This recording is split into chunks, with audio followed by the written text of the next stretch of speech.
ఈరోజు మెసేజ్ యొక్క టైటిల్ అంశం ఏమిటంటే క్రీస్తు రక్త శక్తి.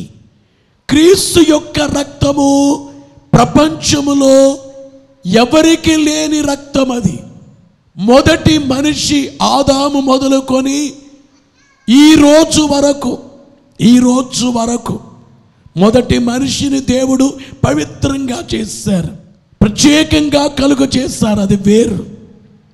అటు తరువాత ఆదాము హవ్వల ద్వారా వచ్చినటువంటి కయ్యూను మొదలుకొని ఈ రోజు వరకు ఈ లోకమందున్న ప్రతి మనిషి రక్తము పాప రక్తమే. ఆదాము రక్తము, ఆదాము పాపము చేయకమునుపు, పాపములో పడకమునుపు అది వేరు. కానీ ఆదామవ్వలు దేవుని మాటకు లోబడలేదు గనుక వారి రక్తము పాప రక్తం అయిపోయింది. మనం ఎవరమైనా కానీ ఆదాములో నుంచి వచ్చిన వాళ్ళమే. కయ్యూనే కాదొస్తా, ఏబేలే కాదు, మనందరము కూడా ఆదాములో నుంచి వచ్చిన వారు. అయితే యేసు క్రీస్తు ప్రభువారు ఈ లోకములో ఆయనలో పురుషుని రక్తము లేదు, స్త్రీ రక్తము లేదు. ఇక్కడ నేను నిలబడ్డాను, నాలో రెండు రక్తాలు కలిసి నేను తయారయ్యాను. పిండముగా మార్చబడిన కాలములో మా అమ్మగారి గర్భములో నేనున్నప్పుడు మా నాన్నగారి రక్తముతో, మా అమ్మగారి రక్తముతో నేను ఏర్పరచబడ్డాను. నీవు కూడా, మనందరము కూడా అలాగే ఏర్పరచబడ్డాం, అలాగే సృష్టించబడ్డాం. కానీ యేసు ప్రభువారిలో యోసేపు రక్తము ఉన్నదా లేదా చెప్పండి? లేదు. ఎందుకంటే మరియా, నేను పురుషుని ఎరుగని దానను, ఇది ఎలాగూ జరుగును, నేను గర్భము ధరించడం ఏమిటి, కుమారుని కనడం ఏమిటి, ఆయన పేరు యేసు ఏమిటి, నేనెలా గర్భము ధరిస్తాను, పురుషుని ఎరుగని దాననే అని చెప్పింది మరియా. మరియ గర్భము ధరించడానికి పురుషుని రక్తము లేదు. రెండవదిగా చూస్తే మరియ రక్తము ఉందా లేదా చెప్పండి? యేసు ప్రభువారికి తల్లి రక్తం ఉందా లేదా? తల్లి రక్తం ఉన్నదా లేదా? గమనించే మాట ఏమిటంటే తల్లి రక్తం అనబడేటువంటిది ఉన్నదా అంటే అది కూడా లేదు. తల్లి రక్తము లేదు, యోసేపు రక్తము లేదు, అసలే లేదు, తల్లి రక్తము లేదు. గమనించే మాట ఏమి, గర్భములో ఉన్నారు కానీ ప్రత్యేకముగా లోపల ఏర్పాటు చేయబడిన వారు. పరిశుద్ధాత్మ వలన నీవు గర్భము ధరిస్తావు. గబ్రియేలు దేవదూత తెలియజేసిన మాట ఏమిటంటే ఇదిగో నీవు గర్భము ధరిస్తావు. పరిశుద్ధాత్మ వలన దేవుని శక్తితో నీవు గర్భము ధరిస్తావు. శక్తితో గర్భము ధరించిన మరియ గర్భములో నుండి యేసునాథుడు ఈ లోకానికి వచ్చారు. యేసునాథుడు ఆయన ఈ లోకములో వచ్చిన పని ఏమిటంటే రక్తము చిందించడానికి వచ్చారు. కారణం ఏమిటంటే హెబ్రీ పత్రికలో 9:22 రక్తము చిందింపకుండా పాప క్షమాపణ కలుగదు.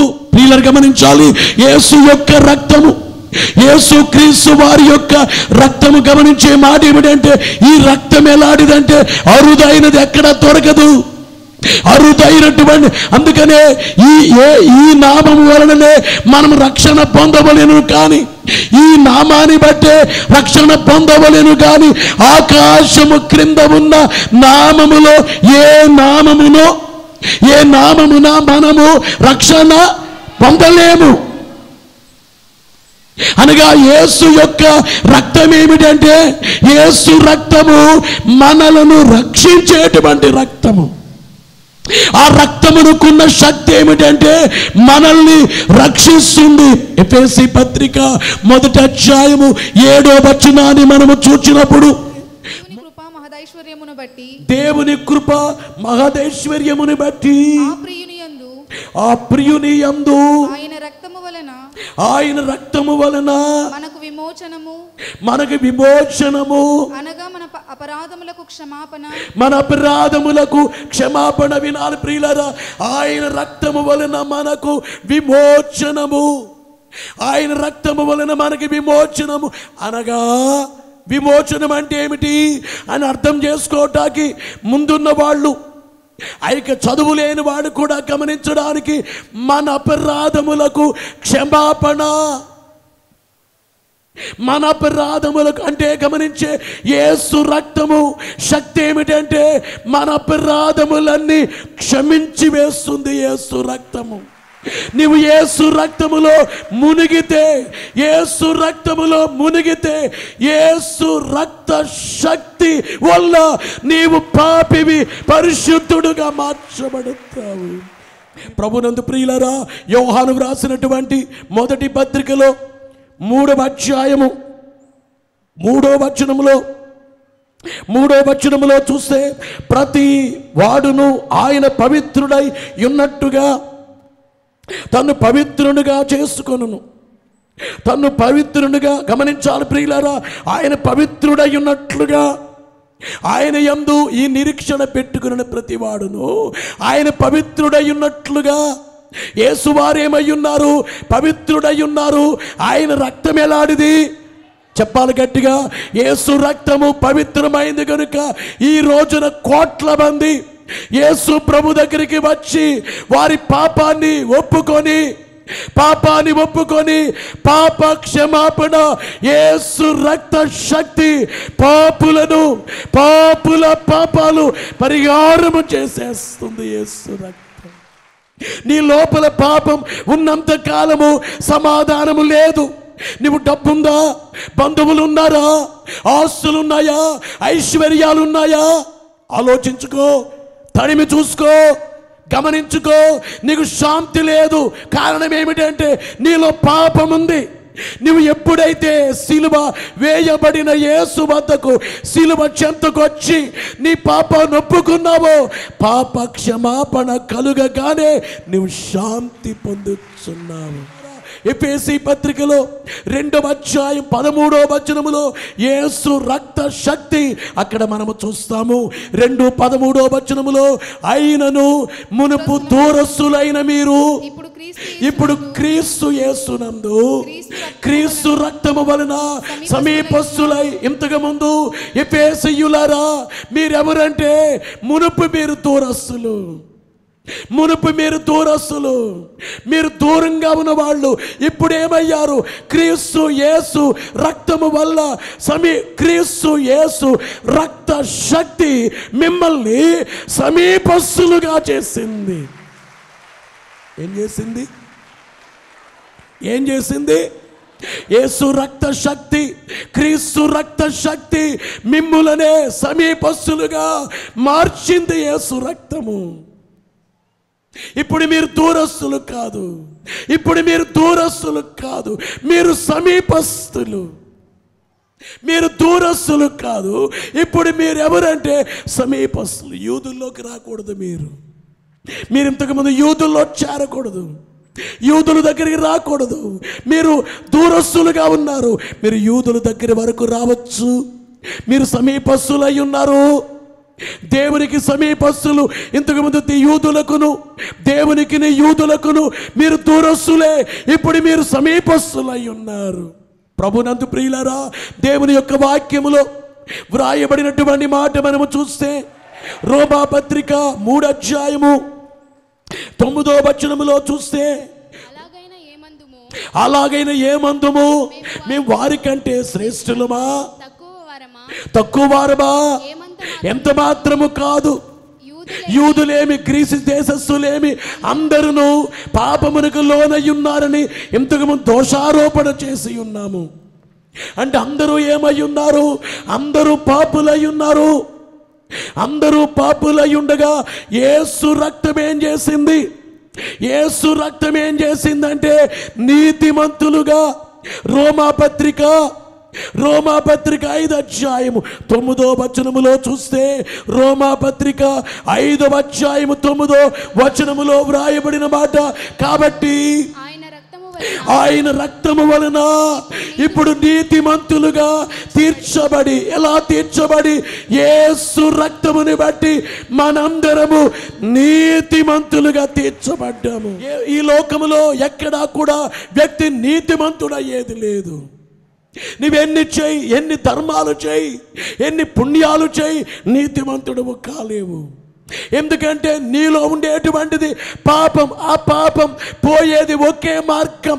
పాపాలు క్షమించడానికి యేసు ప్రభువునకు మాత్రమే అధికారం ఉంది. ఎందుకంటే పాపము లేనిది ఆయన ఒక్కరు మాత్రమే. ఆయనలేమి లేదు, పాపము లేదు. యేసువారు ఏమన్నారు? నాలో పాపమున్నదని మీలో ఎవడు స్థాపించును? ఈ మాట ఆదాము మొదలుకొని ఈ రోజు వరకు ఎవరు పలకలేకపోయారు. ఈ మాట ఎవరు పలకలేదు. ఎందుకంటే అందరిలో పాపం ఉంది, అందరి రక్తములో పాపం ఉంది. యేసులో మాత్రమే పాపం లేదు. ఎవరు ఎలాగూ యేసు ప్రభువుకు చెబుతుంటే కొట్టినా, తిట్టినా, చర్చెస్ పగలగొట్టినా, చర్చిల్లోకి వెళ్ళి కట్లతో కొట్టినా, పేడ నీళ్లు ముఖాల మీద, బట్టల మీద చిమ్మిన, హింసించిన, బాధ పెట్టిన, క్రీస్తు రక్త శక్తి కలిగింది కనుక ఆగనే ఆగదు, సాగదు. ప్రియుల, రోమాపత్రిక 5వ అధ్యాయం 9వ వచనములో చూస్తే యేసు రక్తము యొక్క రక్త శక్తి ఎట్లాడిదంటే, కాబట్టి ఆయన రక్తము వలన ఇప్పుడు నీతిమంతులుగా తీర్చబడి, ఎలా తీర్చబడి? మనం ఏమైపోయాము? ఒకనాడు పాపులము, అనీతిమంతులము. యేసురాజు రక్తములో నన్ను ముంచి, నేను ఇంతకు ముందు నేను పాపినే, కానీ ఇప్పుడు నేను ఎవరిని? అనీతిమంతుడిని. ఇంతకు ముందు నీతిమంతుడిని. దేన్ని బట్టి? యేసు క్రీస్తు రక్త శక్తి నన్ను నీతిమంతులుగా మార్చింది. ప్రకటన గ్రంథములో 12వ అధ్యాయం 11వ వచనములో యేసు రక్త శక్తి ఎంత గొప్పదో మనము చూస్తాము. ప్రకటన 12:11 వచనములో, వారు గొర్రె పిల్ల రక్తమును బట్టి, తామిచ్చిన సాక్ష్యమును బట్టి వానిని జయించి ఉన్నారు. అపవాదినే, అపవాది సైతాను, శోధకుడు, ఆది సర్పము, ఘట సర్పము, సైతాను, భయంకరుడు, మాంత్రికుడు, భయంకరుడైనటువంటి అపవాది ఉన్నాడే. ఈ అపవాదినే ఓడించేటట్లుగా చేసేది ఏమిటంటే యేసు క్రీస్తు వారి రక్త శక్తి. అందుకే దురాత్మలకు యేసు రక్తం అంటే భయం.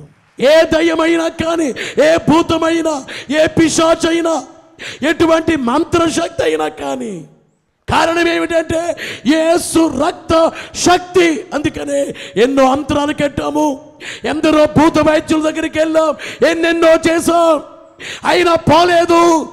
యేసు దగ్గరికి వస్తే వెళ్ళిపోయింది. కారణం ఏమిటంటే యేసు రక్త శక్తి. యేసు రక్తమును బట్టి అపవాదిపై జయము కలుగుతుంది. చివరగా చాలా విషయాలు ఉన్నవి, కానీ యేసు రక్తమును బట్టి కలిగేటువంటి గొప్ప భాగ్యం. హెబ్రీ పత్రిక 9వ అధ్యాయం 14వ వచనములో వ్రాయబడిన మాట ఏమిటంటే, నిత్యుడగు ఆత్మ ద్వారా తన్ను తాను దేవునికి నిర్దోషినిగా అర్పించుకుని క్రీస్తు యొక్క రక్తము నిర్జీవ క్రియలను విడిచి జీవము గల దేవుని సేవించుటకు మీ మనస్సాక్షిని ఎంతో ఎక్కువగా వినాలి. ప్రియులారా, యేసు రక్తమే, యేసు రక్త శక్తి గొప్పతనం ఏమిటంటే, క్రీస్తు రక్త శక్తి ఏం చేస్తుందంటే మన మనస్సాక్షిని శుద్ధి చేస్తుంది. క్రీస్తు రక్త శక్తి మనస్సాక్షి చాలా గొప్పది. దేవుడు పెట్టిన వజ్రం. ఓ రోజున దావీదును చంపడానికి సౌలు తరుముతున్నాడు. దావీదు అక్కడ సౌలు కనిపించాడు. ఆ గుహ దగ్గర దావీదు వెళ్ళి ఆ వస్త్రం కోసి, అంగీని ఆ చివర కోసి పట్టుకొచ్చి, రాజా, సౌలు రాజా, చూడయ్యా, చూడవయ్యా, మీ వస్త్రం కోసాను నేను. మీకు హాని చేసేవాడైతే మిమ్మల్ని చంపకుండా ఉంటానా? నన్ను ఎందుకు చూచి అసూయ బాధపడుతున్నావు? రాజా, సౌలు రాజా, నేను ఏ పాట ఉండి నిన్నేమి చేయనయ్యా, నీవు నాకు దొరికినా. దావీదులో ఉండే మనస్సాక్షి ఏమంది? ఏం చేయకు, సౌల్ని ఏం చేయకు, సౌల్ని ఏమి చేయకు, సౌల్ని ఏమి చేయకని చెప్పింది మనస్సాక్షి. మనస్సాక్షి చెప్పినప్పుడు దావీదు విన్నాడా, మానేశాడా? విన్నాడా? చెప్పాలి గట్టిగా బాబు, చెప్పాలి. దావీదుకి మనస్సాక్షి చెప్పినప్పుడు విన్నాడా, మానేశాడా? మనస్సాక్షి చెప్పగానే ఇదిగో కనిపించాడు. సైనికులు అన్నారు, దావీదు దొరికాడు, సౌలు దొరికాడు, నువ్వు చంపుతావు, మమ్మల్ని చంపమంటావా? దొరికాడు అంటే మనస్సాక్షి అంటుంది, అయ్ వద్దు దావీదు, ఆడు చంపొద్దు, నువ్వు చంపొద్దు, వద్దు, అయ్ వద్దు, ఏమనకండి, సౌల్ని దగ్గరికి వెళ్ళి వస్త్రం కోసుకొచ్చాడు. ఇప్పుడు చెప్పండి, దావీదులో మనస్సాక్షి బాగా పనిచేస్తుందా, పని చేయట్లేదా? ఒక స్త్రీ తన బిల్డింగ్ పైన ఉన్నాడు, స్నానం చేస్తుంది. స్నానం చేసే స్త్రీని చూచాడు దావీదు. ఆమెను చూడగానే ఆకర్షితుడయ్యాడు. తన సేవకులను అడుగుతాడు, ఎవరు ఆమె, ఆమె ఎవరు? ఆమె పేరు బత్షెబ, పలానాయన భార్య, ఉరియా భార్య. ఏమంటున్నాడు లోపల మనస్సాక్షి? దావీదు, ఆమె ఎవరైతే నీకెందుకు? ఆమెను చూడటం తప్పు, కళ్ళు తిప్పుకోపోయావా? ఆమెను ఎందుకు చూస్తున్నావు? తిప్పుకో. దావీదు, ఆమెను ఎంక్వైరీ చేస్తావు, ఆమె గురించి ఎందుకు? ఎందుకయ్యా దావీదు అంటుంది మనస్సాక్షి. నువ్వు ఆగు అని మనస్సాక్షిని ఆగమని ఎంక్వైరీ చేశాడు. ఫలానా ఆయన భార్య, ఓహో, ఆమె నా దగ్గర ఉండాలంటే ఆమె భర్తను చంపేయాలి అని యుద్ధంలో పెట్టి, యుద్ధానికి వెళ్ళమని, యుద్ధంలో చచ్చిపోయాడు. ఈమెను తీసుకొచ్చి ఇంట్లో పెట్టుకున్నాడు. మీరు బైబిల్లో దావీదు సంకీర్తనలు చదవండి, ఎంత ఏడుస్తాడో దావీదు, ఎంత బాధపడతాడో, ఎంత కన్నీళ్ళు. అయ్యో, ఎంత చేతనంటే నా మనస్సాక్షి చెబితే నేను వినలేదే, అప్పుడు పని చేసింది, ఇప్పుడు పని చేయలేదు. అప్పుడు చెప్పింది విన్నాడు, ఇప్పుడు వినలేదు. ఈ రేఖ మధ్యాహ్న కాలంలో లైవ్ ద్వారా వాక్యం వినేవాళ్ళు, చర్చిలో షామ్యానాలో వినేవాళ్ళారా, నీ మనస్సాక్షి కూడా దావీదులేగా పాడైపోయిందేమో. భస్మ బుధవారం రోజున నీ మనస్సాక్షి ఎట్లా ఉంది? ఈస్టర్ రోజు వచ్చేటప్పటికి నీ మనస్సాక్షి ఎలా ఉంది? శిలువ ధ్యానాల ద్వారా నీ మనస్సాక్షి కడిగేయబడాలి, శుభ్రం చేయబడాలి, శుద్ధి చేయబడాలి. కొంతమంది 40 రోజులు చేసేస్తారు, 40 రోజులు ఓ రోజు భోజనం మానేస్తారు. బాగా చేస్తున్నావు, ఓ రోజు భోజనం తినరు, ఓ పూట తినరు. కొంతమంది 40 రోజులు చికెను, మటను, చేపలు, రొయ్యలు ముట్టుకోరు, ఆ గరిటె కూడా పెట్టుకోరు. 40 రోజుల క్రితం ఎలా ఉన్నారో 40 రోజుల తరువాత అదే మాటలు, అదే అబద్ధాలు, అదే మోసం, నోరిప్పిది అబద్ధం. ఈ నోటితో ప్రార్థించే నోటితో అబద్ధాలు, ప్రార్థించే నోటితో, సంస్కారము తీసుకునే నోటితో, ప్రభు భోజనాన్ని తీసుకునే నోటితో, ప్రార్థించే నోటితో చెడ్డ మాటలు పలుకుతారు. చెడ్డ మాటలు, నోరిప్పితే చెడ్డ మాటలు, కోపం వస్తే చెడ్డ మాటలు. ఏమైంది నీ మనస్సాక్షి? నువ్వు చెడ్డ మాటలు మాట్లాడుతున్నావు, ఏమైంది? సిలువ ధ్యానాల వల్ల ఏం ప్రయోజనం? ఏమి లాభం? మారినప్పుడు ఏమి లాభం? 40 రోజుల ముందు ఎలా బసమ బుధవారం రోజున ఎలాగున్నావో నువ్వు ఆ యొక్క ఈశ్వరికి గుడ్ ఫ్రైడేకి ఎలా ఉన్నావు?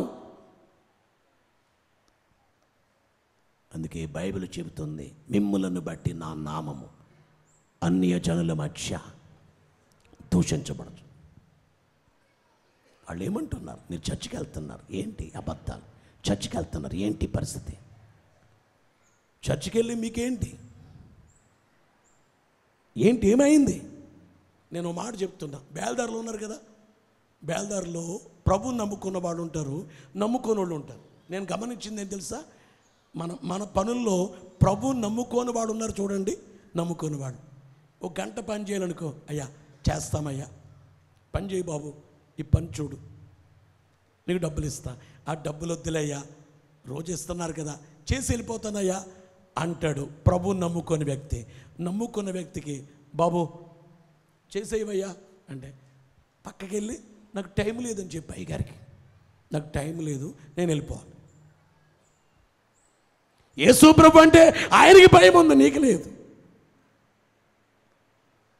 నేను చూచానండి ప్రభు నమ్మినటువంటి వాళ్ళు. నువ్వు నమ్మావు ఏంటి, ఇంకా ఆ వ్యక్తికున్న భయం నీకు లేదే. నేను చాలామందిని చూచాను, ఎట్లా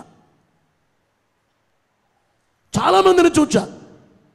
వాళ్ళకున్నటువంటిది నీకెందుకు లేదు, వాళ్ళకి లేక నీవెందుకు లేవు అంటే నీ మనస్సాక్షి ఏమైపోయింది? దావీదు లేగా ఆ స్త్రీని చూడగానే మనస్సాక్షి చెప్పినా వినకుండా ఆ పాపములో పడి ఎంత ఏడ్చాడు. 7 రోజులు ఉపవాసం ఉన్నా కొడుకు చచ్చిపోయాడు. దేవుడు మొత్తారు ఆ బిడ్డని. దావీదు 51వ సంకీర్తనలో బాగా ఏడుస్తాడు, భయంకరంగా ఏడుస్తాడు. దేవానాయందు ఉందా? దేవానాయందు పుస్తకములో ఉంది, మన పుస్తకములో చూడండి. శుద్ధ హృదయము కలుగు చేయము, నా అంతరంగములో స్థిరమైన మనస్సును నూతనముగా పుట్టించు. నీ సన్నిధిలో నుండి నన్ను త్రోసేయకయ్యా. దావీదు అన్నాడు, తండ్రి నేను వచ్చాను, నీ సన్నిధిలో నుంచి నన్ను తోసేస్తారేమో, ఎందుకంటే మనస్సాక్షి చెప్పింది, నేను వినలేదు. నీ పరిశుద్ధాత్మను నా యొద్ద నుండి తీసివేయకుము, నీ రక్షణానందము నాకు మరలా పుట్టించుము, సమ్మతి గల మనస్సు కలుగు చేసి నన్ను దృఢపరచుము. దేవా నా యందు శుద్ధ హృదయము కలుగు చేయము, నీ సన్నిధానములో నుండి నన్ను త్రోసివేయకుము, నీ పరిశుద్ధాత్మ నా యొద్ద నుండి తీసివేయకుము. దావీదుకే సౌలు దొరికినప్పుడు తన మనస్సాక్షి వద్దని చెప్పింది, విన్నాడు. అక్కడ కనబడే స్త్రీ, స్నానం చేసే స్త్రీ కనబడినప్పుడే చూడొద్దు అని చెప్పింది, అక్కడ విన్నాడు కానీ ఇక్కడ వినలేదు. ఈవేళ నీకు మనస్సాక్షి నీతో మాట్లాడుతుంది, జాగ్రత్త. సిలువ నుంచి వెళ్ళిపోయావు, దూరమయ్యావు, క్రీస్తు రక్తము నుంచి దూరమయ్యావు, మనస్సాక్షి పాడయింది, నీ మనస్సాక్షి గట్టిపడిపోయింది. ఇంకా నువ్వేం చేస్తున్నావో నీకు తెలియదు, ఇంకా నీ కళ్ళు మూసుకుపోయాయి. చాలామంది అంటారు కదా, ఏం చేస్తున్నారో తెలియట్లేదు. కొన్నిసార్లు ఒక అమ్మాయి 3 పిల్లలున్న వాడిని ప్రేమించిందట. అమ్మాయిని తీసుకొచ్చారు ఇక్కడికి, 3 పిల్లలున్న వాడిని. నేను అన్నానమ్మా, నీ మనస్సాక్షి పాడైందా? ఆలోచించి పాప, 3 ఉన్నవాళ్ళని, నీకు వయసు 20 ఏళ్ళు, తన వయసు 40 ఏండ్లు, 40 ఏళ్ల వాడిని 20 ఏళ్ళ అమ్మాయి ప్రేమించడం ఏంటమ్మిది? ఏంటమ్మి? దీని ప్రేమ అంటారా? దీని ప్రేమ అంటారా? నీ మనస్సాక్షి పాడైపోయింది కదా, నీవేం చేస్తున్నావో నీకు అర్థం కావట్లేదు. ఇవాళ సంఘములో కొంతమంది ఏం చేస్తారో తెలీదు, మనసాక్షి పాడైపోయినోళ్ళతో చాలా ప్రమాదకరం. కనుక కొన్ని సంఘాల్లో మనసాక్షి పాడైనోళ్ళే పాస్టర్ గారి మీదే తిరగబాటు చేస్తారు. నిన్న ఒక ఆమె సాక్ష్యం చెప్పి పెళ్ళి 5 సంవత్సరాలట, చాలా విశ్వాసంగా ఉండేదట, నిర్లక్ష్యంగా ఉండేదట. అంటే ఇప్పుడు ఆమె కొడుకు పుట్టాడు, కొడుకు పుట్టిన సాక్ష్యం కంటే ఇక్కడికి రాగా గొప్ప విశ్వాసములోకి వచ్చాననే సాక్ష్యం, అది నాకు చాలా గొప్పగా అనిపించింది.